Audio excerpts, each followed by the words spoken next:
எனக்கு என்னமோ இப்ப இருக்கிற மேஸ்திரி ஊட்ட நல்லபடியா கட்டி தருவார்னு தோணுது.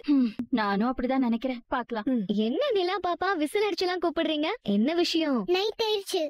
இனிமே எல்லாரும் தூங்க போயிருவாங்கல்ல? ஆமா, நைட் ஆனா எல்லாரும் தூங்க தான் போவாங்க. அதுக்கு என்ன இப்போ? நம்ம 2 பேரும் நேத்து மாதிரி தனமா வீட்டுக்கு போலாமா? தனமா வீட்டுக்கா? எதுக்கு? எனக்கு ராத்திரி முழுக்க ஐ டிராப்ஸ் போடணும்ல. தனமா தான் கரெக்டா போட்டு விடுவாங்க. அதனாலதான் நம்ம 2 பேரும் தனமா வீட்டுக்கு போலாமா? ஏய் நிலா, நீ என்னதான் நினைச்சிட்டு இருக்க? நானும் பாத்துட்டே இருக்கேன். சும்மா தனமான்னு சொல்லிட்டே இருக்க. என்னாச்சு? இங்க பாருங்க அத்தை, அவ இன்னைக்கும் தனமா வீட்டுக்கு போலாமான்னு பூர்ணிய கூப்பிட்டு இருக்கா. நிலா குட்டி, அப்படி எல்லாம் பண்ண கூடாது. அடுத்தவங்களுக்கு நம்ம தொந்தரவு கொடுக்க கூடாது. தனமா தொந்தரவுன்னு சொல்லவே மாட்டாங்க. அப்பா நேத்து சொன்னாங்கல்ல, நம்ம வீட்டுலதான் இருக்கணும்னு. இன்னைக்கு நம்ம வீட்லயே இரு. அப்ப என்னோட கண்ணுல யாரு மருந்து ஊட்டுவாங்க? ஏன் தனமா ஊத்துனாதான் உன் கண்ணுல மருந்து போகுமா? நான் இருக்கேன், பூர்ணி அத்தை இருக்கா, நாங்க இன்னைக்கு மருந்து ஊத்தி விடுறோம். இல்ல பாட்டி, நான் தனமா வீட்டுக்கு போகணும். இங்க பாருடா தங்கம்,